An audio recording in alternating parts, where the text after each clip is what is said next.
एक मिनट एक मिनट एक मिनट एक मिनट एक मिनट एक मिनट। देख, अभिव्यक्ति का स्वतंत्रता सब माननीय सदस्यों को और सब व्यक्ति को हमारे देश के अंदर में है, इसमें कहीं दिक्कत नहीं है। लेकिन अभिव्यक्ति के स्वतंत्रता व्यक्त करने के क्रम में उसमें मर्यादा अमर्यादा का ख्याल रखा जाना चाहिए। अगर कहीं अभिव्यक्ति स्वतंत्रता को व्यक्त करने के क्रम में वो अगर अमार्जदित होता है तो हमको लगता है कि आप जैसा माननीय सदस्य जो संसदीय व्यवस्था के मर्मज्ञ है, हमको लगता है कि आप भी इसको ग्रहण नहीं करेंगे। सवाल इस जगह पे है। मैं और एक बात आपको लगले बता देना चाहता हूं। कल जो माननीय नया सदस्य कल्पना जी अपना बातों को रख रहे थे, तो आसन के द्वारा यही सबको कहा जा रहा था, उनका मेडन स्पीच है। आसन के द्वारा तो ये नहीं कहा गया कि कल्पना जी आदिवासी समाज से आते हैं, कल्पना जी महिला हैं, आप इनको काहे बाधित कर रहे हैं। अगर जिस बात को आप लोगों ने कहने का प्रयास कर रहे हैं, वो बात अगर उस तरफ से भी हो कि एक आदिवासी महिला को आप लोग बोलने से रोकते हैं, ये बात होता है। न सत्ता पक्ष की ओर से न आसन की ओर से इस विषय तो नहीं गया जिस विषय को आज ला रहे हैं। चलिए चलिए इसको यही पटाक्षेप करते हैं। चलिए चलिए चलिए अध्यक्ष महोदय मेरा प्रश्न था। अध्यक्ष महोदय मेरा प्रश्न है। एक मिनट सुनिए लीजिए इन लोगों का, बोलिए। अच्छा आपको देते हैं प्रदीप जी, उनको बोलने दीजिए। नवीन जी को बोलने दीजिए। आप बैठिए। आनंद जी नवीन जी बोल लीजिए, फिर प्रदीप जी को फिर। अध्यक्ष महोदय बोलने दीजिए। अध्यक्ष हाँ बोलिए, आप ही बोलिए। अध्यक्ष महोदय, आपके आसन से जो वक्तव्य आया, हमको याद दिलाना हम चाहेंगे कि 2014 से 2019 में एक आदिवासी समाज का ही स्पीकर पद पर आसीन थे अध्यक्ष महोदय। आप भी उस समय माननीय सदस्य थे। जेएमएम कांग्रेस ने यहां तक नहीं छोड़ा कि जूता चलाने से भी नहीं बचे, वो जूता भी चलाए और स्प्रे मारे। वो समय भूल जा रहे अध्यक्ष महोदय। कुर्सी तोड़ दिए, तिरंगा झंडा का अपमान किया अध्यक्ष महोदय। उस समय माननीय प्रदीप यादव जी को नहीं दिखा, लेकिन आज अगर अपनी बात को नेता प्रतिपक्ष रख रहे हैं, उनकी गलत को दबाने का काम अगर होगा तो प्रतिकार होगा। सदन का कार्रवाई चलने दीजिए। एससी का रिजर्वेशन 0 हो गया। बोलिए अध्यक्ष महोदय, अब व्यक्ति की स्वतंत्रता पूरी तरह से है और यह देने वाली भी कोई पार्टी है तो वह कांग्रेस है।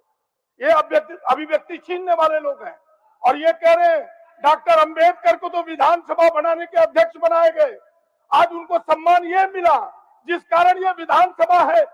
हमें ये विधानसभा की प्रक्रिया संचालन नियमावली भी हमारे पास है, तो हमारे संविधान के तहत ही अध्यक्ष महोदय संविधान को बनाने की अध्यक्षता डॉक्टर भीमराव अंबेडकर को दिया गया। अगर कांग्रेस के हाथ में देश की स्वतंत्रता ना होती, ये लोग होते तो आज देश मनुस्मृति से चलता, कहीं दलित और पिछड़ा रहता नहीं, कहीं आदिवासी रहता नहीं। अध्यक्ष महोदय, ये मनुस्मृति वाले लोग, ये लोग क्या बताएंगे। आनंद कुमार ओझा जी आप। अध्यक्ष महोदय, अब अध्यक्ष महोदय हो गया। आपको साधुवाद है, कल भी साधुवाद दिए थे और हमें लग रहा था कि बार बार हम ही को दबाने का तो काम नहीं हो रहा है महोदय। अध्यक्ष महोदय, मेरा प्रश्न है पेयजल स्वच्छता विभाग से। एक तरफ देश के यशस्वी प्रधानमंत्री नरेंद्र भाई मोदी जी ने हर घर नल जल योजना, जल जीवन मिशन के माध्यम से राज्य के साथ समन्वय करते हुए और महोदय हर घर को शुद्ध पानी मिले, इस दिशा में महोदय उन्होंने योजनाओं का सूत्रण किया है। और हमने प्रश्न पूछा है महोदय कि क्या राज्य में जल जीवन मिशन योजना अंतर्गत 62 लाख घरों को नल से जलापूर्ति किया जाना है, जिसके माध्यम से अब तक 51% ही कार्य हुए हैं और मेरे विधानसभा में और भी कम हुए हैं। सरकार ने इसको आंशिक रूप से महोदय स्वीकार किया है और राज्य में कहा है कि राज्य में जल जीवन मिशन अंतर्गत कुल 62,48,000 ग्रामीण परिवारों को शुद्ध पेयजल आपूर्ति कराए जाने के लक्ष्य के विरुद्ध अब तक 33,75,000 घरों तक शुद्ध पेयजल आपूर्ति चालू की जा चुकी है और कुल लक्ष्य का 54.2% है। महोदय, इन्हीं की सरकार थी और जनवरी 2024 में इन्होंने कहा था कि 51% घरों को हमने आच्छादित करने का काम किया है। ये महोदय सरकार का उत्तर है। 6 महीने के अंदर पूरे राज्य में अगर सरकारी आंकड़ों को भी देखते हैं महोदय, तो मात्र 3% ही घरों तक ये पेयजल आपूर्ति कर पाए। उसी के आगे इन्होंने कहा है, मैंने पूछा इनसे कि राजमहल विधानसभा क्षेत्र में मात्र 40% कार्य हुए हैं। महोदय उन्होंने उत्तर साहेबगंज जिला के बारे में दिया है। मैंने पूछा है राजमहल के बारे में, इन्होंने उत्तर दिया है साहेबगंज जिला के बारे में कि साहेबगंज जिला में कुल जेजेएम के तहत 2,81,734 घरों में जलापूर्ति करना था, जिसके विरुद्ध 1,29,067 घरों में नल से पेयजल आपूर्ति किया जा चुका है। ये कुल लक्ष्य का महोदय 45.81% है। शेष कार्य प्रगति पर है। महोदय, मैंने 3-4 योजनाओं का साहेबगंज का चर्चा किया। साहेबगंज शहरी पेयजल आपूर्ति योजना, साहेबगंज ग्रामीण पेयजल आपूर्ति योजना, राजमहल ग्रामीण मेगा जलापूर्ति योजना। महोदय, किस प्रकार से इस प्रदेश के अंदर, मेरा इस सरकार के द्वारा उत्तर है, उत्तर कहेंगे तो पढ़कर बता देंगे महोदय, किस प्रकार से जो भारत सरकार की योजना है, राज्य सरकार के समन्वय से सबको शुद्ध पानी पिलाने की योजना है महोदय, साहेबगंज नगर, साहेबगंज ग्रामीण, राजमहल नगर, राजमहल ग्रामीण और उधवा प्रखंड, इन क्षेत्रों में महोदय कैसे बंदरबाट किया गया है। महोदय, आप मेरा जो सरकार ने उत्तर दिया है, उस उत्तर के आधार पर मैं बहुत विनम्रता से महोदय आपके माध्यम से आग्रह करूंगा कि विधानसभा की अगर ये सरकार के उत्तर, ये पूरे राज्य के हालात है महोदय, अखबारों के सुर्खियों में पड़े हुए हैं, टावर खड़ा कर दिया गया है। अभी हमारे माननीय मुख्यमंत्री जी गए थे महोदय हमारे राजमहल,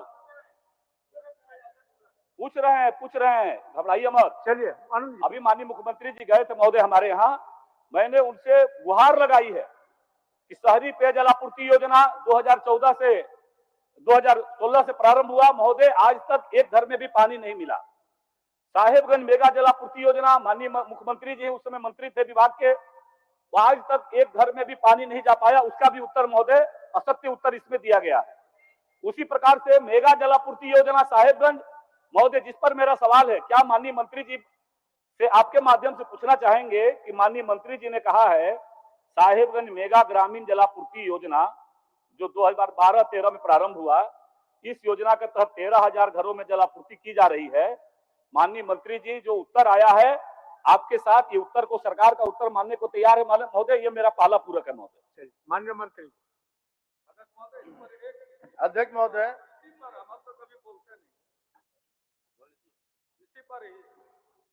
बोलिए।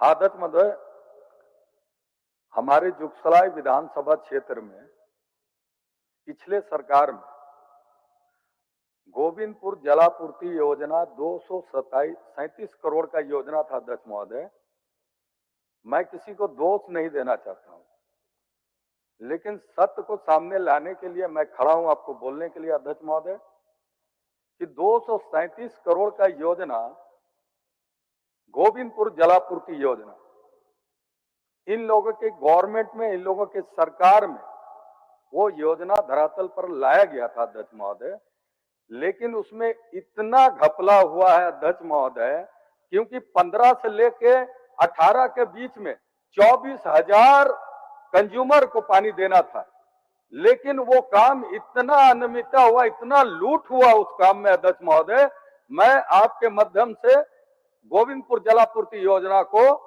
जांच कराने के लिए मैं मांग करता हूं अध्यक्ष महोदय, क्योंकि गवर्नमेंट इन्हीं लोगों का था और लूट उस समय माननीय मंत्री। अध्यक्ष महोदय, थोड़ा उत्तर तो सुन लीजिए सर जी, वो फिर आपको देते हैं।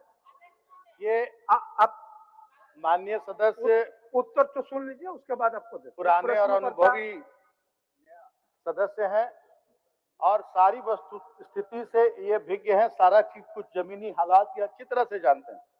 और प्रश्न के पहले जो इनकी जिज्ञासा है, उसके पहले इतनी बड़ी भूमिका ये बांध देते हैं कि मूल इनकी जिज्ञासा क्या है, इससे ये पूरी तरह से विमुख हो जाते हैं। ये यशस्वी प्रधानमंत्री जी की योजना, फलाना, ऐसे देना, ऐसे शुद्ध पेयजल, यशस्वी प्रधानमंत्री जी देश के प्रधानमंत्री है, लोकतांत्रिक व्यवस्था के तहत चुने गए प्रधानमंत्री हैं, वो कोई एहसान नहीं कर रहे हैं।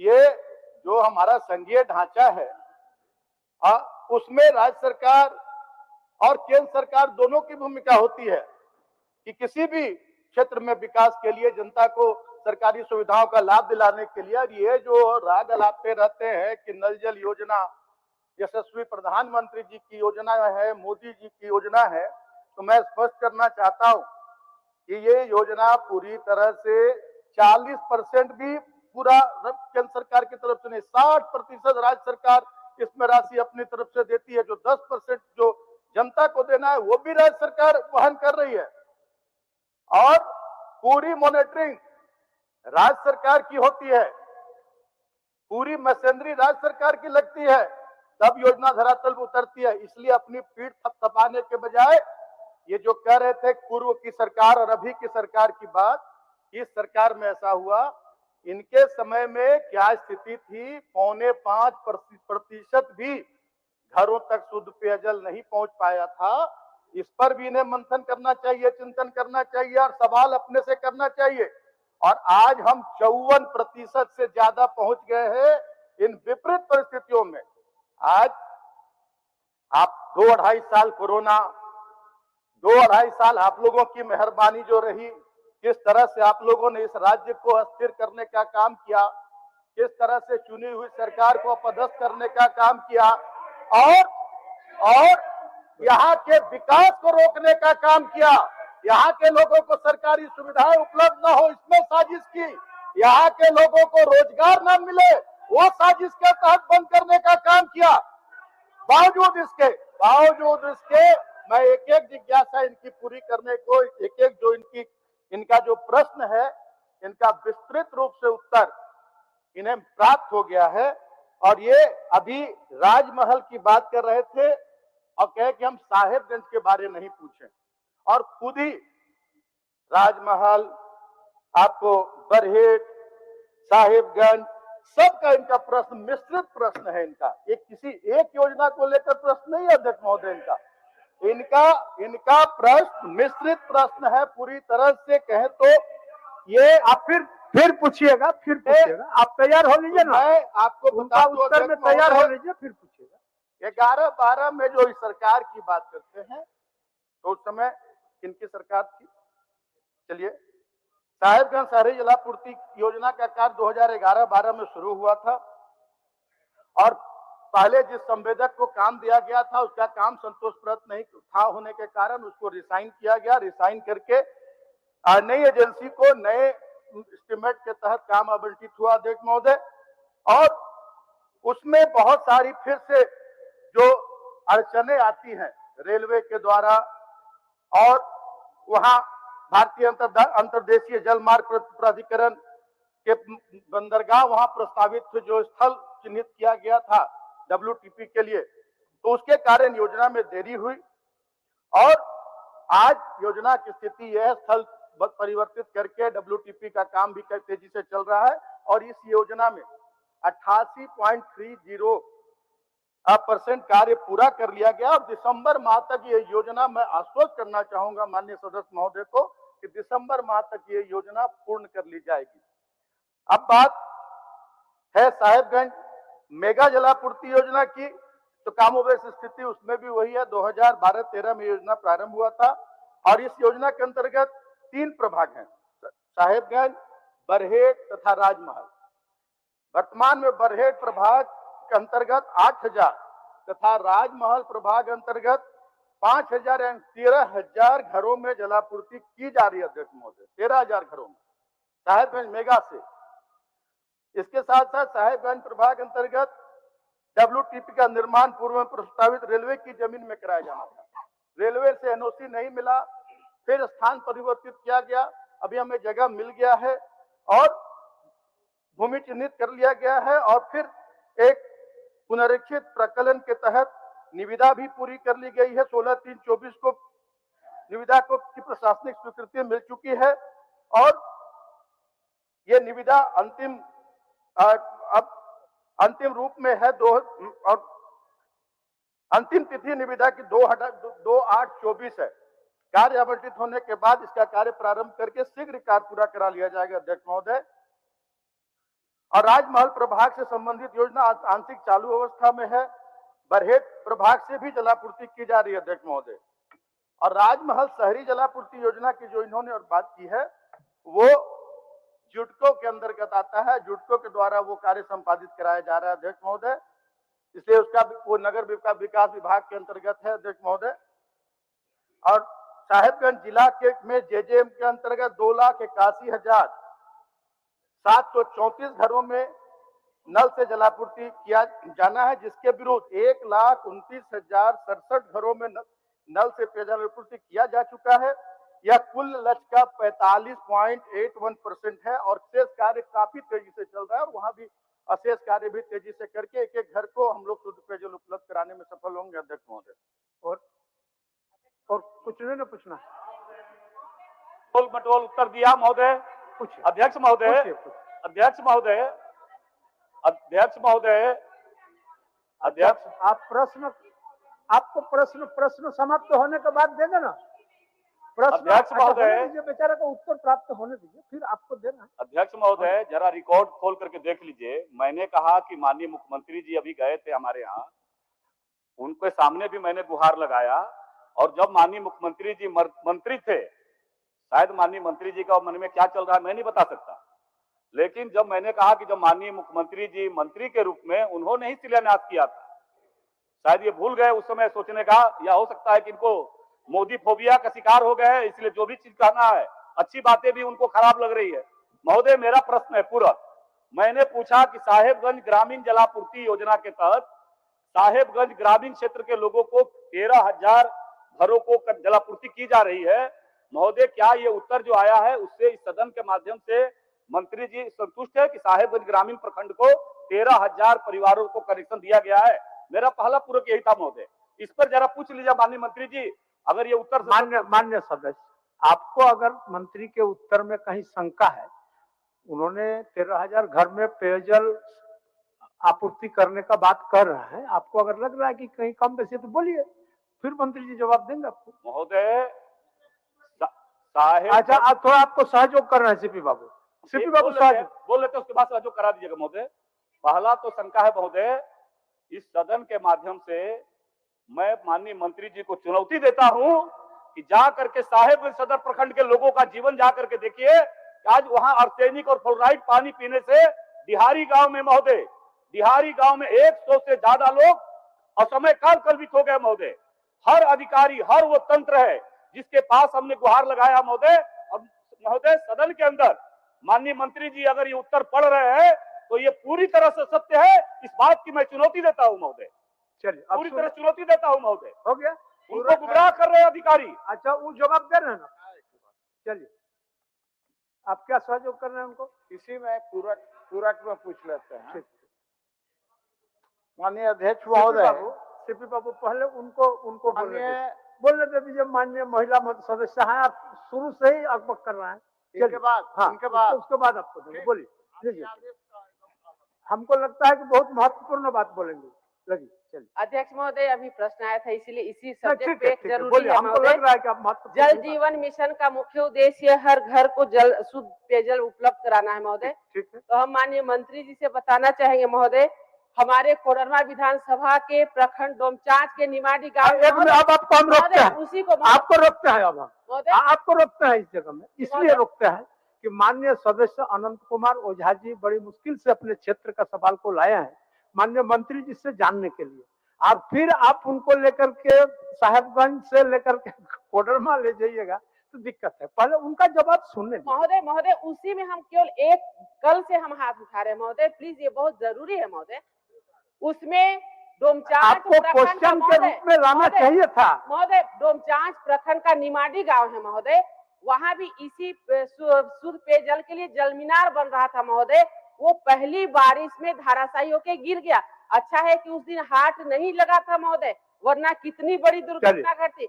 महोदय मैं माननीय मंत्री जी से आग्रह करना चाहूंगी कि उच्च स्तरीय जांच कराए महोदय। जो माननीय मंत्री जी हमारे यहाँ के प्रभारी मंत्री है महोदय, वो 3 बार इसी चीज को लेके बैठक हुआ महोदय, लेकिन अभी भी किसी प्रकार का सुधार नहीं हुआ। तो सदन के माध्यम से हम एक आग्रह करते हैं महोदय कि जो कोडरमा में जल जीवन मिशन के तहत कार्य हो रहा है, पेटी पे पेटी दिया जाता है महोदय, गुणवत्ता में सुधार हो और उच्च स्तरीय जांच हो महोदय। ठीक, चलिए सीपी बाबू, आप बहुत अब हो गया। अब एक एक क्वेश्चन में हम लोग घूम रहे हैं। अच्छा, बाद में नीलकंठ बाबू, आपका काल बहुत हुआ है। चलिए चलिए, और माननीय सदस्य हैं आपके पीछे, चलिए बोलिए सीपी बाबू, बोलिए। माननीय अध्यक्ष महोदय, अभी माननीय सदस्य अनंत ओझा जी के सवाल पर माननीय मंत्री जी उत्तर दे रहे थे। माननीय मंत्री जी के काबिलियत पर किसी को शक नहीं है अध्यक्ष महोदय, लेकिन 2 प्रश्न है सिर्फ। एक तो मैं खुद पीड़ित हूँ रांची का विधायक होने के नाते, हटिया के विधायक नवीन जायसवाल है, जो भी शहरी क्षेत्र में हो रहा है अध्यक्ष महोदय। कनेक्शन देने का अर्थ यह नहीं होता है अध्यक्ष महोदय कि पानी उसको मिल रहा है। रांची में कनेक्शन दे दिया, पानी कहाँ मिल रहा है, नंबर 1। दूसरा, माननीय मंत्री जी, तांत नगर जलापूर्ति योजना का क्या है, उसका ठेकेदार से आपका संबंध क्या है? सिमडेगा में अध्यक्ष महोदय, सिमडेगा में वही स्थिति है। नीरल पूर्ति जी एस्टीमेट कमेटी के अध्यक्ष, सभापति अध्यक्ष महोदय, और उसकी फाइंडिंग्स क्या है? नीरल पूर्ति जी यदि यहाँ उपस्थित है तो बताएंगे अध्यक्ष महोदय। मेरा ये कहना है अध्यक्ष महोदय कि हम सवाल क्यों करते हैं? सवाल इसलिए करते हैं कि सरकार उसका उत्तर देगी, समुचित उत्तर देगी, और यदि कहीं कमी है तो उसको ठीक कराने का काम करेगी माननीय मंत्री। तो मेरा इतना ही कहना था। और माननीय मंत्री जब होंगे तो तांत नगर वाला जरूर बताएंगे अध्यक्ष। माननीय मंत्री जी, चलिए मूल प्रश्नकर्ता को संतुष्ट करिए। इतने अनुभवी हमारे माननीय सदस्य, शायद इनको पता नहीं है कि तांत नगर योजना जो बहुत बड़ी योजना है, बहुत महत्वाकांक्षी योजना है, इसकी जांच का आदेश किसने दिया था ये इनको शायद देखना चाहिए। और मैं भिजवा दूंगा, इनके पास पूरा रिकॉर्ड भिजवा दूंगा कि जांच का आदेश मैंने ही दिया था, और जांच मैंने ही किया था जाकर पहले, उसके बाद आदेश देकर, और वहां संवेदक से लेकर सभी पर, वहां जितने engineer, superintending engineer, executive engineer, assistant engineer, सभी पर कार्रवाई हुई, सभी सस्पेंड हुए। और आज जाकर उस योजना का हालत, आज योजना की स्थिति देखिए, योजना पूर्ण होने पर है अध्यक्ष महोदय। और जो संबंध, ये संबंध की बात करते हैं, तो संबंध अध्यक्ष महोदय, ये जब मंत्री थे, नगर विकास मंत्री, और बहुत बड़े बड़े विभागों में थे, ये अभी हरमू नाला जो है उस पर भी इनसे सवाल होना चाहिए कि हरमू नाला की स्थिति क्या है, उसमें कौन संवेदक था और कितने की योजना थी। ये भी एक सवालिया निशान है, सवाल खड़ा करता है अध्यक्ष महोदय। और संबंध जो होना चाहिए, किससे जो संबंध होना चाहिए अध्यक्ष महोदय, एक मंत्री और एक संवेदक का संबंध होना चाहिए, जरूर होना चाहिए। एक मंत्री, एक सेक्रेटरी का, एक मंत्री, एक इंजीनियर का, तभी एक तालमेल होकर काम हो सकता है, विकास हो सकता है। और मैं इस सदन में स्वीकार करता हूं अध्यक्ष महोदय कि मैं खुद संवेदक को फोन करता हूं और खुद कार्यों को में प्रगति लाने के लिए उन्हें चेताता रहता हूं। कार्य में प्रगति नहीं आने पर मैं अनुशासनात्मक कार्रवाई के लिए उन्हें धमकाता हूं, अपने सेक्रेटरी को बोलता हूं, इंजीनियर को बोलता हूं, तभी आज 54% पर पहुंचे विपरीत परिस्थितियों अध्यक्ष महोदय। ये 54%, ये अपने दामन में भी झांकना चाहिए अध्यक्ष महोदय ने। और जहां तक हमारे सदस्य अनंत ओझा जी का एक सवाल था, कुछ उनकी जिज्ञासा थी, तो मैं पूरे बता देता हूं। राजमहल विधानसभा के अंतर्गत राजमहल मेगा जलापूर्ति योजना तथा विभिन्न लघु ग्रामीण जलापूर्ति योजना एसबीएस और एसबीएस क्लस्टर के द्वारा जलापूर्ति किए जाने का भी लक्ष्य, जिसके विरुद्ध किए गए क्रियाशील जल संयोजन का प्रखंडवार विवरण इस प्रकार है। राजमहल में लक्ष्य है 37,467 का, उसके विरुद्ध हम लोग 19,299 घरों में हम लोग नल संयोजन कर चुके हैं, उससे पानी उपलब्ध हो रहा है। इनके कार्यकाल में, हमारे सीपी बाबू के कार्यकाल में एलएनटी को भी कार्य आवंटित हुआ था। एलएनटी ने क्या किया था, इस पर भी इन्हें गौर करना चाहिए। इनको बहुत अनुभव है सबका कि सिर्फ नल लगा दिया जाता है, पानी नहीं मिलता। इस सबका अनुभव हमारे सीपी बाबू को है, जिस क्षेत्र से चुनकर आते हैं। उस क्षेत्र के लोग हाहाकार कर रहे थे पानी के लिए, और समस्या का निदान मैंने किया और आज लोगों को पानी मिल रहा है। अध्यक्ष महोदय, उधवा में अध्यक्ष महोदय 56,995 का लक्ष्य है, उसमें 28,007 घरों में गृह संयोजन किया गया है और पानी मिल रहा है। और साहेबगंज में 17,436 के विरुद्ध 1,000। साहेबगंज में बहुत बताया मैंने कि बहुत सारी परेशानियां आई, उसको दूर करके अब तेजी से काम हो रहा है। वहां पर लक्ष्य कम है, ये मैं स्वीकार करता हूं और ये आश्वस्त करता हूं माननीय सदस्य को कि इनकी चिंता है, जो चिंता वाजिब है कि हर घर को शुद्ध पेयजल मिलना चाहिए। निश्चित रूप से बहुत जल्द बहुत तेजी से काम हो रहे हैं और हर एक घर को हम लोग शुद्ध पेयजल उपलब्ध कराने में सफल होंगे। अध्यक्ष महोदय, शिल्पी ने हाथ तिरकी, अध्यक्ष महोदय, शिल्पी ने हाथ तिरकी, शिल्पी ने हाथ तिरकी। अध्यक्ष महोदय, ओके, मेरा सवाल आधा जो है, घंटा आधा घंटा हो गया। शिल्पी ने हाथ तिरकी। अध्यक्ष महोदय, मेरा जो सवाल है, सारा प्रश्नों का मान समान, हमारी सारा प्रश्नों का मान समान। अब दूसरा प्रश्न लेने दीजिए, चलिए। हमारी महागठबंधन सरकार की जो सबसे महत्वाकांक्षी योजना है अध्यक्ष महोदय, अबुआ आवास योजना, ये सवाल उसी से संबंधित है। अध्यक्ष महोदय, सरकार ने बहुत सोच विचार के एक मिनट आपको आनंद जी अगर इस प्रश्न काफी समय से चला, आपका एक प्रश्न पूरा समय को बर्बाद कर दे, ये भी उचित नहीं आनंद जी, कहीं से। और हम आपको बताते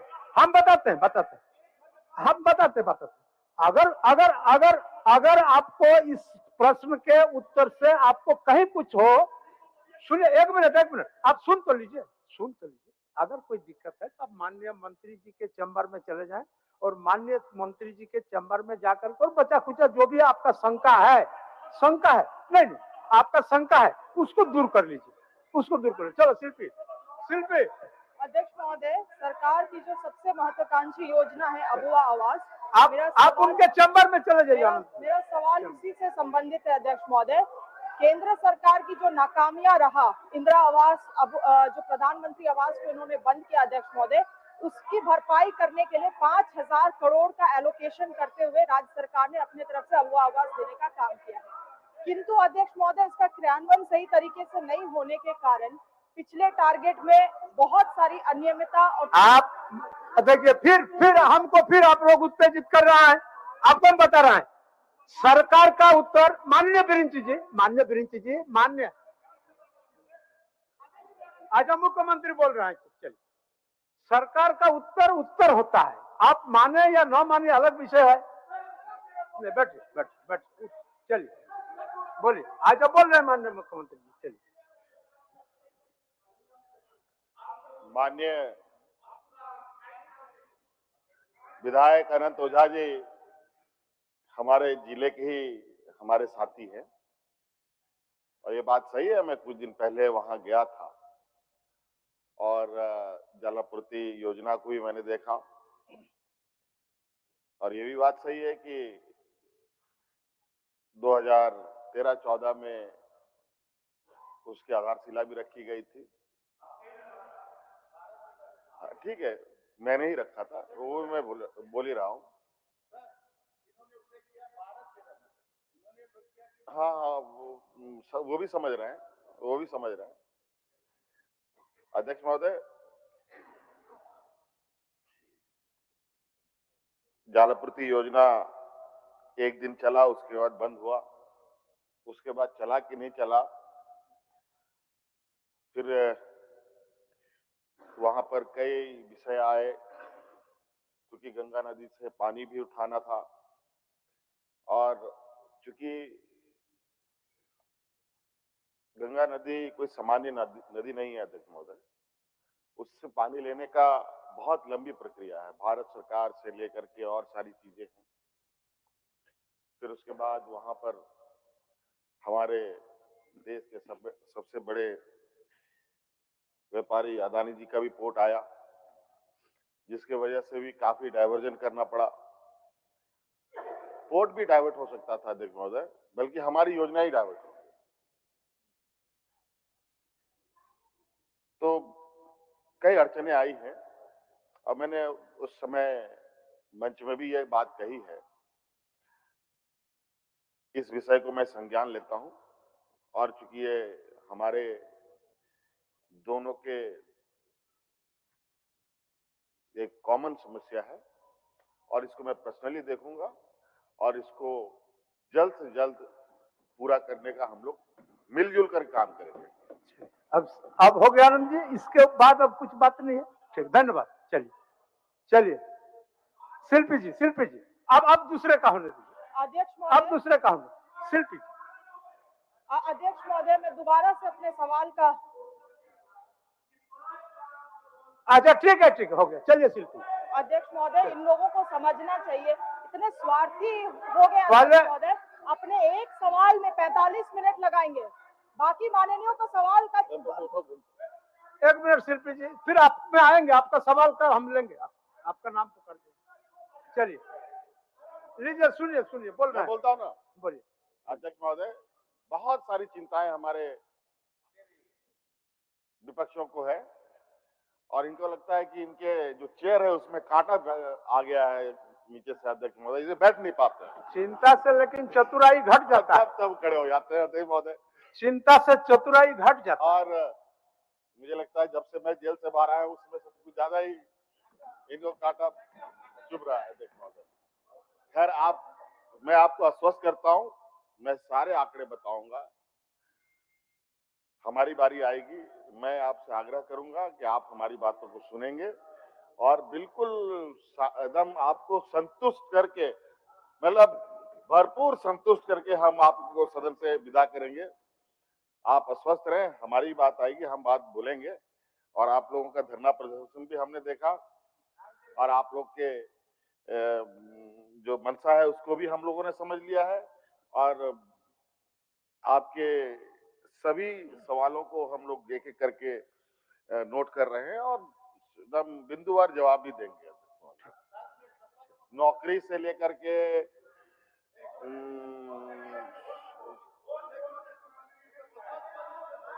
चलिए शिल्पी जी। नौकरी से लेकर के अध्यक्ष महोदय जितने भी इनकी इच्छाएं हैं सारी जवाब देंगे। चलिए शिल्पी जी। अध्यक्ष महोदय, जब माननीय मुख्यमंत्री इस बात को बोल रहे हैं कि सारा जवाब का उत्तर देंगे, इन लोगों को शांत आप पूरा रहना पूछिए, चाहिए। पूरा पूछिए। अध्यक्ष महोदय, मैं फिर से दोबारा अपने सवाल को दोहरा रही हूँ।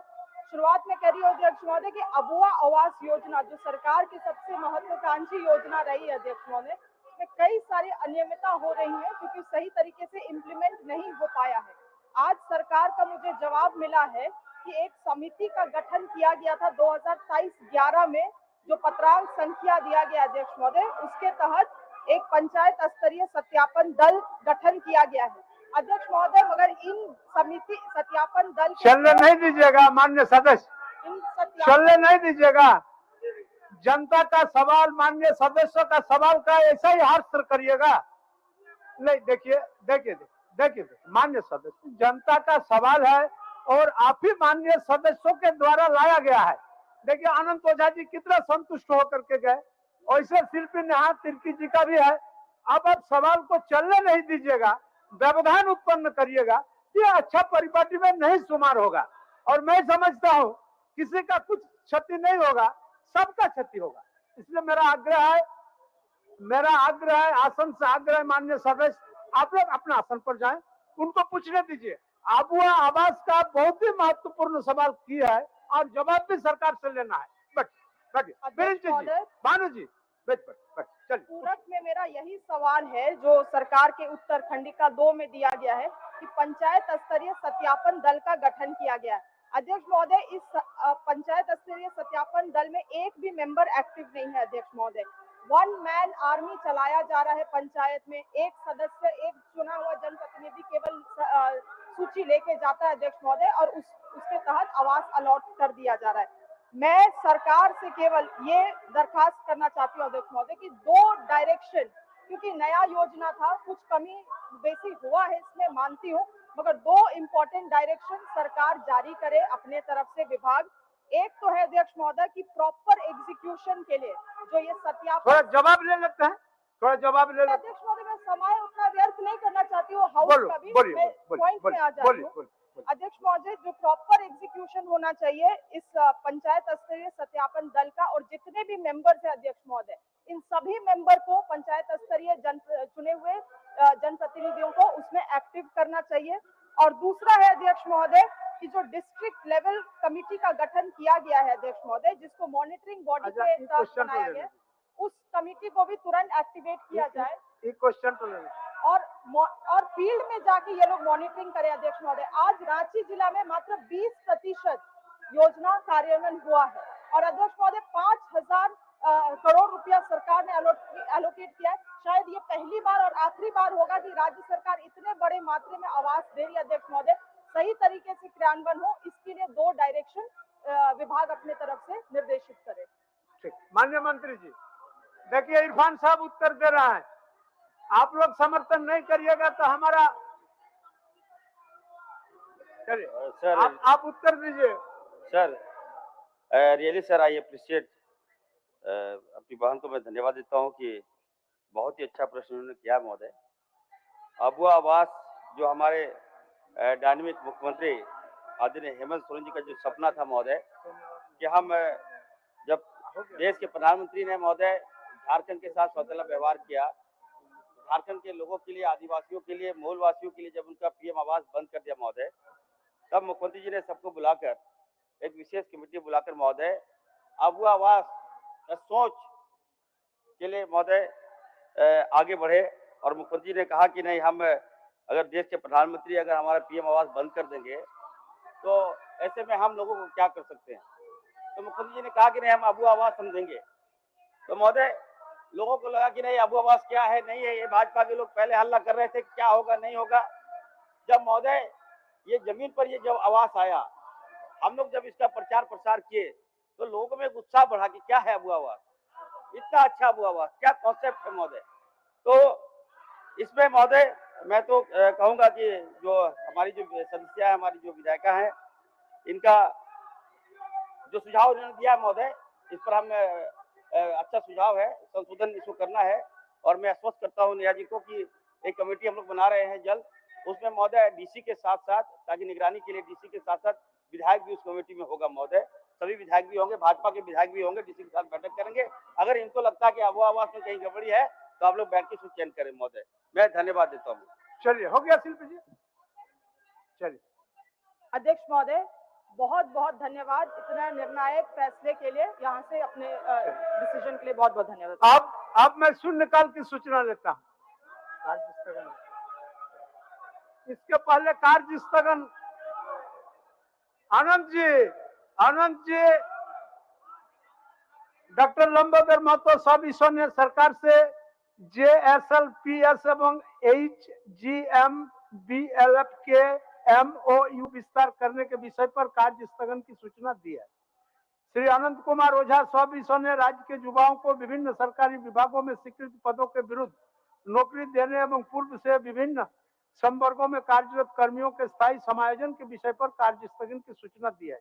प्राप्त दोनों कार्य स्थगन के विषयों को झारखंड विधानसभा की प्रक्रिया तथा कार्य संचालन के नियम के तहत उठाए जाने के अवसर हैं, इसलिए इन कार्य स्थगन की सूचनाओं को अमान्य की जाती है। माननीय सदस्य उमाशंकर अकेला जी। अध्यक्ष महोदय, अध्यक्ष महोदय, झारखंड राज्य के स्वास्थ्य विभाग के स्वास्थ्य विशेषज्ञ दीदी एवं स्वास्थ्य सहिया कार्यरत है। इनके द्वारा गांव में स्वास्थ्य संबंधित महत्वपूर्ण कार्य, माँ शिशु मृत्यु दर के सभी नियमित टीकाकरण जैसे जैसे कई महत्वपूर्ण कार्य किया जाता है। सरकार में कमी नियमित टीकाकरण जैसे महत्वपूर्ण कार्य किया जाता है। सरकार के द्वारा सहिया दीदी एवं सहिया को प्रदान किए जाने वाले प्रोत्साहन राशि के द्वारा उसकी काफी अंतर है। स्वास्थ्य सहिया का कार्यभार स्वास्थ्य सहिया दीदी के अधिक है, परंतु सरकार के द्वारा प्रोत्साहन राशि स्वास्थ्य सहिया दीदी को 10,000 और स्वास्थ्य सहिया को मात्र 2,000 दिया जाता है। स्वास्थ्य सहिया को भी राशि बढ़ाकर 10,000 किया जाए। अध्यक्ष महोदय। माननीय सदस्य श्री मंगल कालिंदी। माननीय अध्यक्ष महोदय, कोल्हान प्रमंडल के पूर्वी सिंहभूम के आदिवासी भाषा हो संथाल, मुंडारी, उरांव एवं भूमिज एवं क्षेत्रीय भाषा कुड़माली के शिक्षकों का चयन एवं उनके मानदेय निर्धारण प्राथमिकी विद्यालय में पढ़ने वाले बच्चों की संख्या को आधार मानकर सर्वेक्षण किया गया है, जिसमें कुड़माली भाषा का एक भी शिक्षक का चयन नहीं हुआ है, जबकि कुड़माली भाषा के बच्चे स्कूलों में काफी संख्या में है। इसके साथ साथ हो संथाल, मुंडारी, उरांव एवं भूमिज भाषा के शिक्षकों की नियुक्ति भी स्कूलों में बच्चों के अनुपात में कम है, जिस कारण इन सभी समुदायों में काफी रोष है। अंत में आसन के माध्यम से अपार जनहित एवं लोकहित में कुड़माली भाषा के शिक्षकों की नियुक्ति के साथ साथ हो संथाल, मुंडारी, उरांव एवं भूमिज भाषा के शिक्षकों की संख्या बढ़ाने हेतु सरकार से मांग करता हूं। माननीय सदस्य श्री रामचंद्र सिंह। अध्यक्ष महोदय, लातेहार जिला के सभी अंचलों में हुए हाल सर्वे में हुई त्रुटियों के मानते हुए राजस्व निबंधन एवं भूमि सुधार विभाग की अधिसूचना संख्या 438 दिनांक 21/10/2019 को पारित आदेश के आलोक में लगभग 5 बरस बीत जाने के बाद भी रिविजनल सर्वे का कार्य प्रारंभ नहीं हो पाया है। फलस्वरूप जिले के विभिन्न अदालतों में 10,000 से ऊपर जमीन विवाद संबंधी मुकदमा दर्ज है। साथ ही लोगों का खतियान में गड़बड़ी के कारण आवासीय जाति प्रमाण पत्र निर्गत नहीं हो पा रहा है।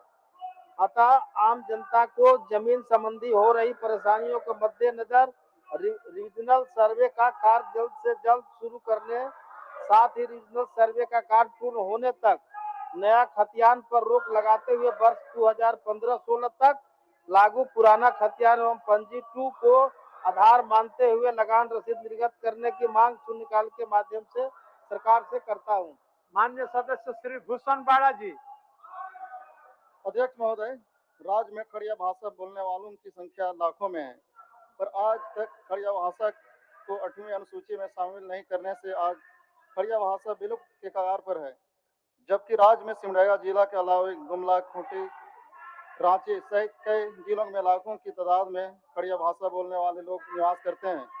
अतः खड़िया भाषा को 8वीं अनुसूची में शामिल करते हुए हो संथाल, मुंडा, उरांव, कुड़ुक भाषा के साथ साथ खड़िया भाषा की भी पढ़ाई स्कूलों एवं कॉलेजों में अनिवार्य रूप से लागू करने की मांग मैं सरकार से करता हूं। माननीय सदस्य श्रीमती सविता महतो जी। अध्यक्ष महोदय, ईचागढ़ विधानसभा क्षेत्र तमाड़ ग्रिड से निमडी, चांडिल, ईचागढ़ एवं कुपड़ू प्रखंड के प्रतिदिन 2 से 3 मेगावाट विद्युत आपूर्ति होती है, जो क्षेत्र में खपत के दृष्टिकोण से काफी कम है। सुबह शाम दिन लोड शेडिंग होती है, जिसमें बच्चों को पढ़ाई एवं रोजमर्रा की जीवन होती है। साथ ही हाथी प्रभावित क्षेत्र होने के कारण बिजली एवं लोड शेडिंग अंधेरे में लोगों को जंगली हाथी से जान माल की क्षति हो रहा है। साथ ही संपूर्ण क्षेत्र में बिजली की पोल, तार एवं इंसुलेशन की सभी कारण से परेशानी हो रही है। अतः मैं आसन के माध्यम से सरकार से लोकहित एवं जलहित में ईचागढ़ क्षेत्र अंतर्गत 3 से 4 मेगावाट अतिरिक्त बिजली पूर्ति एवं बिजली के पोल, तार के इंसुलेटेड के भी आपूर्ति हेतु मांग करती हूँ। माननीय सदस्य श्री सोनाराम सिंह जी। अध्यक्ष महोदय, झारखंड राज्य के जल सहियाओं का वर्तमान में सरकार द्वारा दिए मासिक मानदेय 1000 रुपया मात्र है, जिसे उन लोगों का जीवन यापन करना काफी दिक्कत होती है। अतः झारखंड राज्य के जल सहियाओं का मानसिक मानदेय बढ़ाकर 18,000 रुपये दिया जाए। कार्य के दौरान मृत्यु होने पर 20 लाख रुपया का बीमा, 65 वर्ष उम्र सीमा तक नौकरी की गारंटी, संवेदक को कार्य न देकर जल सहिया को जल स्वच्छता संबंधी कार्य एवं चापाकल मरम्मती करने का सदन के माध्यम से मांग करता हूं। माननीय सदस्य श्री सरजू राय जी। माननीय अध्यक्ष महोदय, जमशेदपुर में टाटा मोटर्स ट्रकों का चेसिस बनाता है। इस चेसिस को देश भर में पहुंचाने के लिए 2000 से अधिक अनुवाई चालक हैं।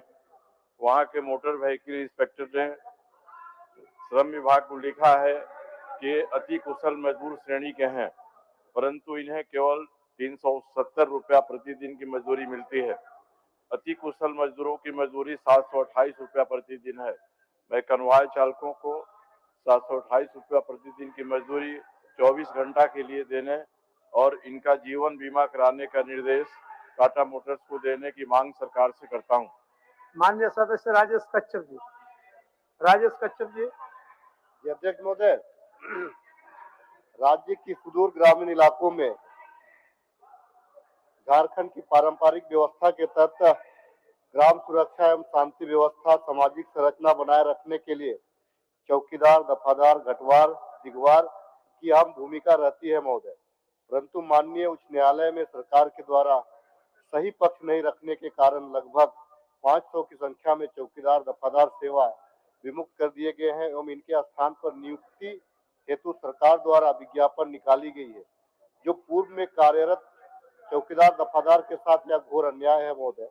मैं आसन के माध्यम से सरकार से मांग करता हूं, सरकार द्वारा विज्ञापन को रद्द करते हुए पूर्व की भांति आश्रितों को बहाल करने की कृपा की जाए महोदय।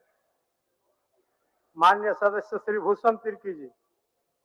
अध्यक्ष महोदय, झारखंड राज्य में लगभग 29,000 जल सहिया कार्यरत है। वर्तमान में सरकार द्वारा दी जाने वाली उनके कार्य के एवज में प्रोत्साहन राशि बहुत ही कम है, जिससे उनके परिवार में आर्थिक कठिनाइयों का सामना करना पड़ता है। जल सहियाओं के जीवन बीमा का लाभ भी नहीं मिल पाता है। कार्यकाल के दौरान आकस्मिक मृत्यु होने पर सरकार द्वारा कोई लाभ नहीं मिल पाता है। अतः मैं सरकार से मांग करता हूं कि यथाशीघ्र जल सहियाओं को सम्मानजनक प्रोत्साहन राशि दी जाए, जीवन में उनका लाभ मिले, कार्यकाल के दौरान मृत्यु होने पर उनको का लाभ दिया जाए। माननीय सदस्य श्रीमती शिल्पी नेहा तिर्की। अध्यक्ष महोदय, झारखंड में बहुत सारे अस्पताल और क्लिनिक बिना अधिकृत लाइसेंस और अप्रशिक्षित चिकित्सा एवं चिकित्सा कर्मियों के माध्यम से संचालित किए जाते रहे हैं।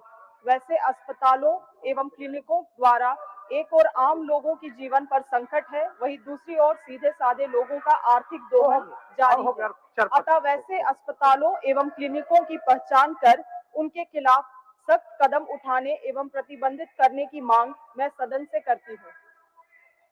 सुश्री अंबा प्रसाद सौबिश्व। अध्यक्ष महोदय, हजारीबाग जिला अंतर्गत बड़कागांव विधानसभा क्षेत्र अंतर्गत कई बड़ी बड़ी कंपनियां कार्य कर रही है व लगातार भूमि का अधिग्रहण किया जा रहा है। गैर मजूरवा भूमि मुआवजा भुगतान के आलोक में सरकार द्वारा स्पष्ट दिशा निर्देश दिया गया है कि 30 वर्षों से अधिक समय से दखलकार ग्रामीणों को गैर मजूरवा भूमि का मुआवजा रहती दर के समतुल्य प्रदान किया जाना है। इस नियम की अनदेखी कर बड़कागांव एवं केरेडारी में एनटीपीसी द्वारा रैयतों को मात्र 12,000 प्रति कट्ठा के दर से भूमि ले ली जा रही है, जो कि ग्रामीणों के साथ धोखा है। अतः मैं सदन के माध्यम से सरकार से मांग करती हूं कि गैर मजरूवा भूमि के मुआवजा का भुगतान रहती दर के समतुल्य भूमि अधिग्रहण अधिनियम 2013 के प्रावधानों के साथ किया जाए। माननीय सदस्य श्री रामदास सोरेन जी।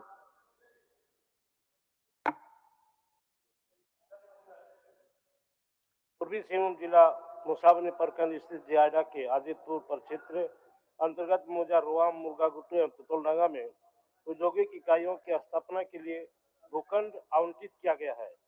इस औद्योगिक इकाइयों में उत्पादन प्रारंभ करने हेतु बिजली आपूर्ति के लिए विद्युत सब स्टेशन निर्माण की आवश्यकता है।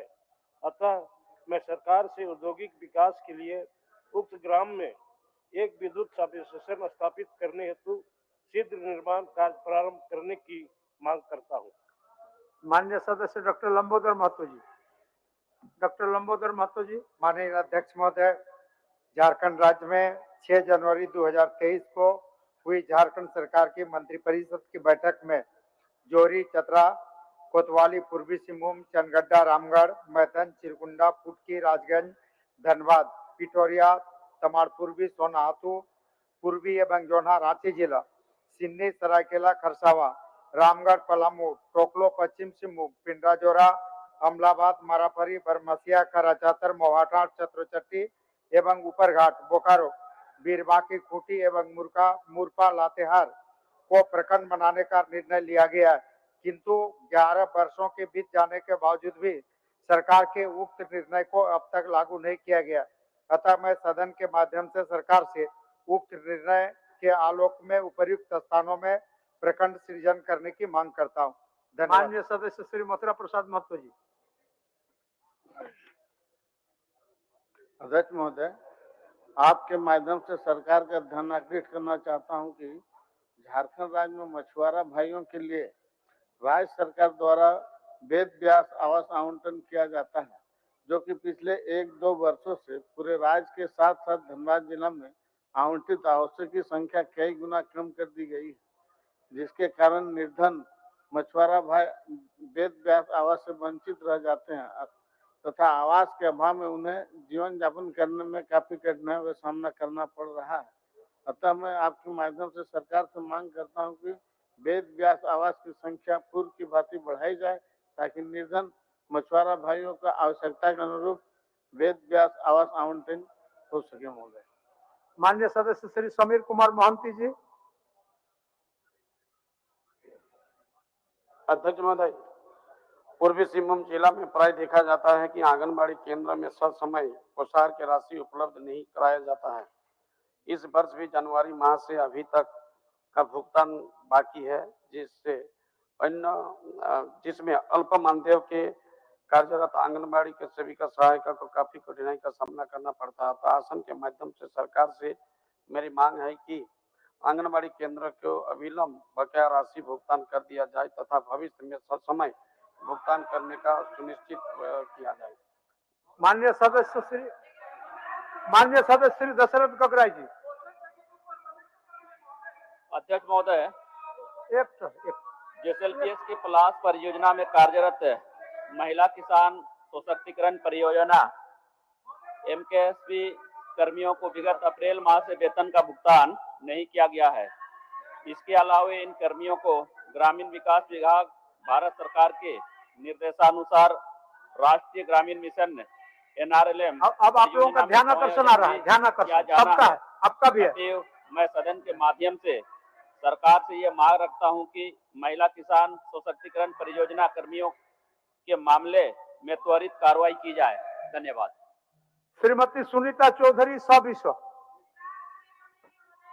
अध्यक्ष महोदय, केंद्रीय विद्यालय संगठन नई दिल्ली के द्वारा रामगढ़ जिले के गोला प्रखंड में नया केंद्रीय विद्यालय की स्थापना हेतु उपायुक्त सह जिला दंडाधिकारी रामगढ़ के माध्यम से राज्य सरकार को प्रस्ताव मांगा गया है, लेकिन प्रस्ताव लंबित है, जिसके कारण केंद्रीय विद्यालय के मंजूरी में विलम्ब हो रहा है। अतः सदन के माध्यम से सरकार के केंद्रीय विद्यालय गोला के स्थापना के प्रस्ताव पर शीघ्र निर्णय लेने की मांग करती हूँ। अब ध्यान आकर्षण की सूचनाएं। प्रोफेसर स्टीफन मारंडी, दिनेश बिलियन मारंडी,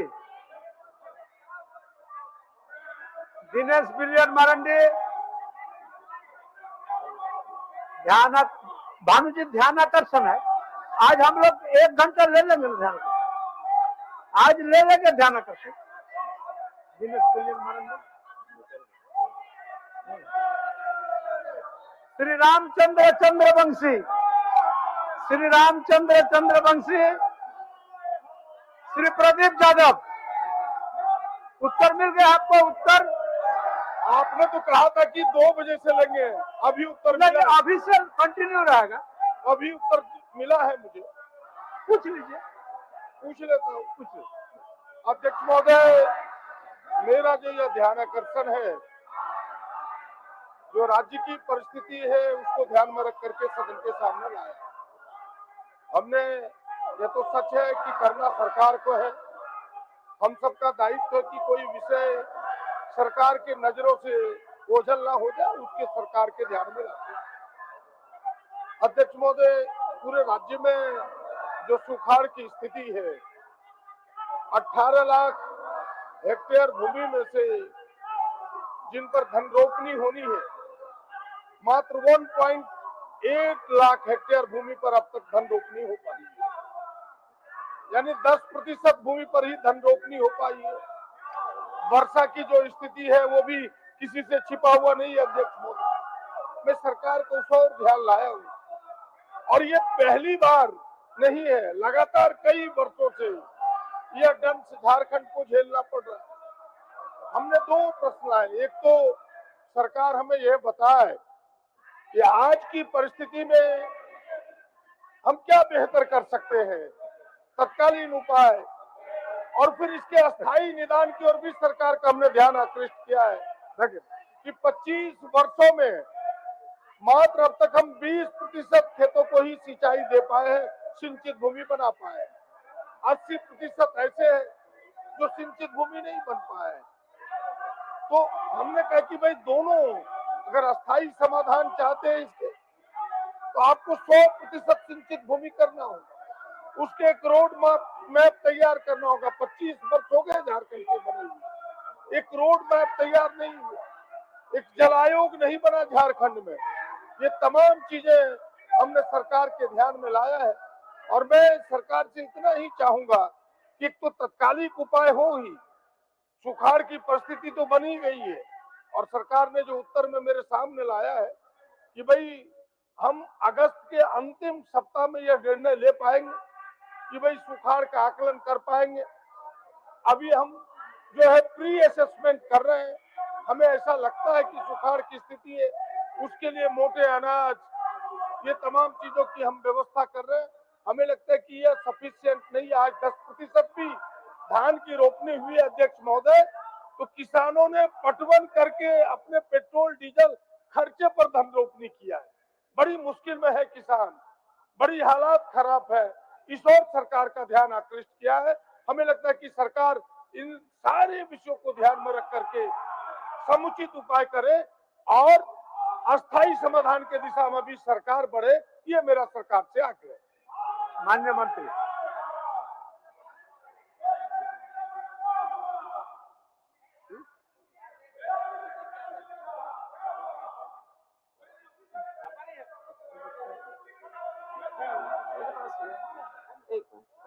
अध्यक्ष महोदय, प्रदीप यादव जी का जो सवाल आया है वो दो हिस्से में है। मेरे पास भी इस सवाल के जवाब में जो बताना है, इसमें कहीं दो राय नहीं कि जो प्रश्न इन्होंने उठाया है वो अति महत्वपूर्ण है। और सुखाड़ की स्थिति सिर्फ आज ही नहीं बल्कि पिछले 2 साल से जिस तरह से स्थिति बनी हुई है, बहुत स्थायी निदान की तरफ हमें बढ़ना ही है। कृषि विभाग सुखाड़ की परिस्थिति से लड़ने के लिए अपनी तैयारी करी है, और इनका सवाल जो 100% सिंचाई की व्यवस्था करने की बात को लेकर के है, वह हमारे विभाग से नहीं, जल संसाधन से है। मुझे लगता है उसका जवाब चंपईदा देंगे। लेकिन सुखाड़ की परिस्थिति से आकस्मिक जो हालात बनेंगे, उसके लिए हमारा जो कंटीजेंसी प्लान है वो तैयार है। और क्योंकि केंद्र सरकार की तरफ से जो वर्षापात आच्छादन की स्थिति का जायजा करके अगस्त के अंतिम हफ्ते में निर्णय लिया जाता है, वो हम सुखाड़ की परिस्थिति पर तब निर्णय लेंगे। लेकिन यह तय है कि हम लोग सुखाड़ की तरफ बढ़ रहे हैं, क्योंकि 85% आच्छादन नहीं होता है तो उस स्थिति को सुखाड़ की परिस्थिति माना जाता है। 2024-25 में स्थायी निदान की तरफ बढ़ते हुए हम लोगों ने मोटे अनाज मिलेट मिशन के तहत किसानों के लिए 50 करोड़ की भी व्यवस्था की है, और आने वाले अगले फसल के लिए जो बीज, खाद और अन्य चीजों की जरूरत है उसको किया है। एक रोड मैप कृषि विभाग हो चाहे जल संसाधन हो, उसकी आवश्यकता है, उस पर सरकार आगे कार्रवाई करेगी। आप माननीय मंत्री जी, जल संसाधन में इनका एक पाठ है, आप भी बोल दीजिए।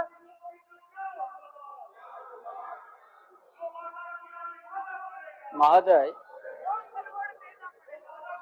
ये झारखंड राज्य के लिए सवाल बड़ा महत्वपूर्ण है, किसानों के लिए। और इसमें बहुत दिनों से हम लोग बड़ा जलाशय भी हम लोग निर्माण किया है, मध्य जलाशय भी निर्माण किया है और लघु सिंचाई का भी हम लोग अपनाया है। लेकिन जितना होना चाहिए प्रोग्रेस उस तरह से नहीं हुआ है महोदय। इसीलिए विभाग ने तय किया है महोदय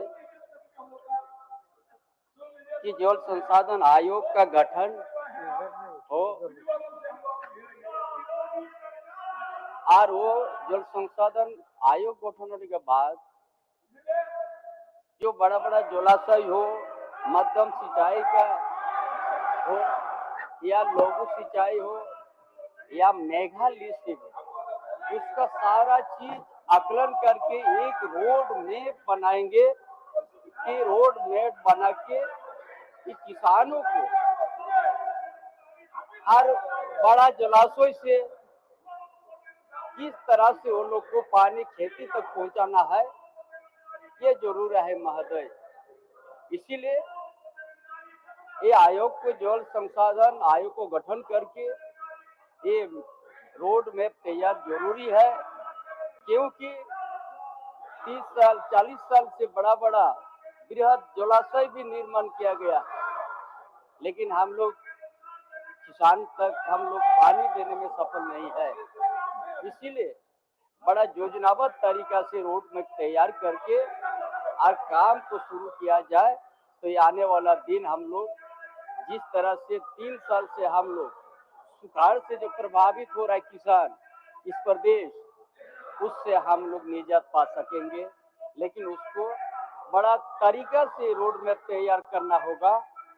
जहाँ भी जलाशय है, जहाँ भी नदी है या मेगालिफ्ट हो या लघु सिंचाई के माध्यम से हो चाहे मध्यम सिंचाई के माध्यम से हो, लेकिन बड़ा सुंदर रोड मैप तैयार हो।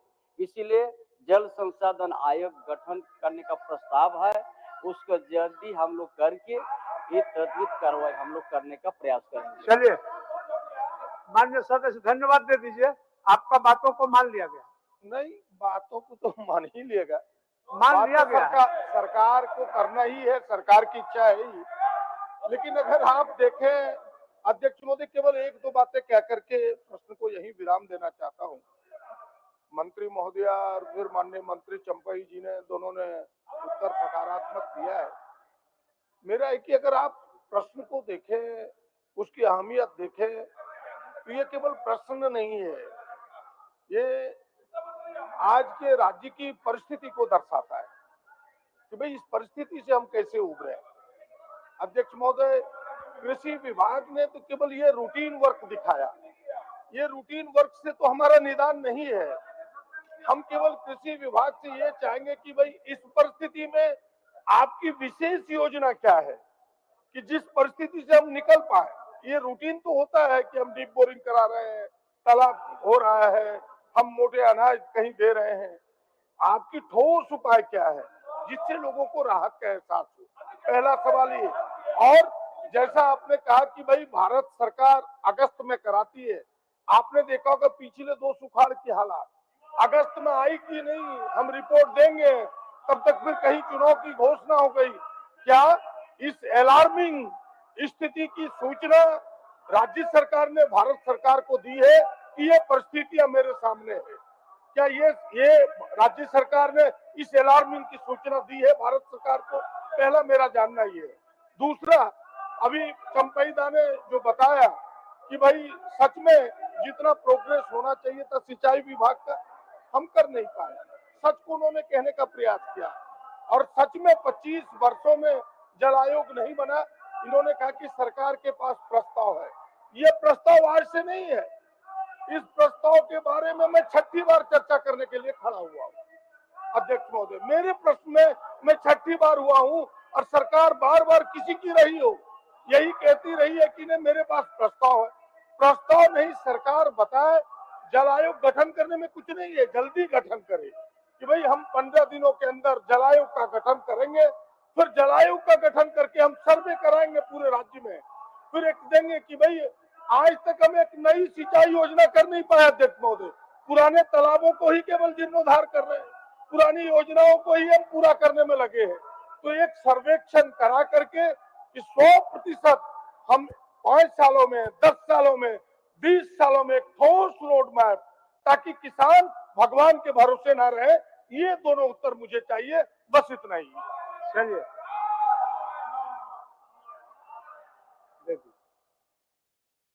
महोदय, हमने स्पष्ट कर दिया है कि बहुत दिनों से 40-50 साल पहले से 150 से ज्यादा बृहद जलाशय यहाँ पर निर्माण हुआ है सिंचाई के नाम पर, मध्य सिंचाई के नाम पर, कहीं लुगो सिंचाई के नाम पर, कहीं मेगालिट से। लेकिन उसको हम लोग बहुत ज्यादा जिस हिसाब से होना चाहिए तो उससे नहीं है। अभी से वर्तमान सरकार ने बहुत जगह अभी पाइपलाइन से पानी देने के लिए योजना शुरुआत किया है।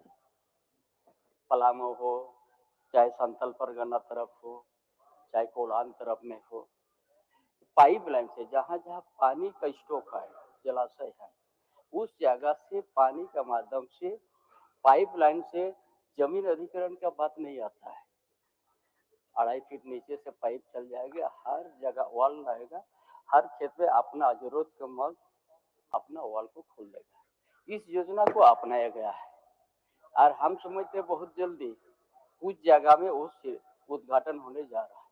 इसी तरह ये जरूरी है जितना यहाँ जलाशय है, बड़ा या मध्यम जलाशय, इसमें जल संसाधन आयोग गठन करके उसको पूरा विस्तार से आप उसको बहुत जल्दी सर्वे करके और किस जलाशय से किस तरह से हम कैनेल से ले जाएंगे या पाइपलाइन से, क्योंकि कैनेल से ले जाने से ये झारखंड प्रदेश में ऊंच नीच का जमीन है, इसीलिए सबसे प्रसार होना चाहिए। बिना प्रसार से पानी आप आगे नहीं ले जा सकते हैं, इसलिए पाइपलाइन का बड़ा जरूरी है और इसीलिए पाइपलाइन को ये भी अपनाया गया है। झारखंड में यदि किसानों के हित में किसान का खेती तक अगर पानी पहुंचाना है तो पाइपलाइन और प्रसार से पानी जाए तभी हो सकता है, क्योंकि यहाँ ऊंच नीच का जमीन है, इसीलिए उस दिशा में काम हो रही है ताकि इस जल संसाधन आयोग जो प्रस्ताव है उसको जल्दी गठन करके पूरा एरिया में परमानेंट समाधान के लिए जो यहाँ का किसानों के हित में परमानेंट यदि हम समाधान करेंगे तो उस हिसाब दिशा में काम करके हम लोग को आगे बढ़ना होगा। अलार्मिंग सिचुएशन के बारे में आप बता दीजिए। संभावित सुखाड़ को देखते हुए जो अलार्मिंग सिचुएशन है, केंद्र को अवगत कराने के बाद माननीय सदस्य रखे हैं, केंद्र को अवगत करा दीजिए। जी अध्यक्ष महोदय, सुखाड़ की जो परिस्थिति राज्य में बन रही है, विभाग के द्वारा वीकली मॉनिटरिंग उसका किया जा रहा है और उसके अनुरूप अपने प्लान में हम लोग और जो भी सुधार करने की जरूरत है वो कर रहे हैं। केंद्र सरकार से भी विभाग के पदाधिकारी सामंजस्य बना के उन्हें बताया जा रहा है, लेकिन जो फाइनल रिपोर्ट भेजने की बात है वो अगस्त के अंतिम हफ्ते में किया जाएगा। अध्यक्ष महोदय। श्री ग्लेन जोसेफ गैलेस्टन, सदस्य जाचिका समिति। अध्यक्ष महोदय, झारखंड विधानसभा की प्रक्रिया एवं कार्य संचालन के नियम 216(1) के अधीन झारखंड विधानसभा की याचिका समिति का 23वां प्रतिवेदन की एक प्रति सभा पटल पर उपस्थापित करता हूँ। मान्य सदस्यगण, सभा की कार्रवाई 2 बजे अपराह्न तक के लिए स्थगित की जाती है। पनोरमा ग्रुप, जो सोचता है वो करता है।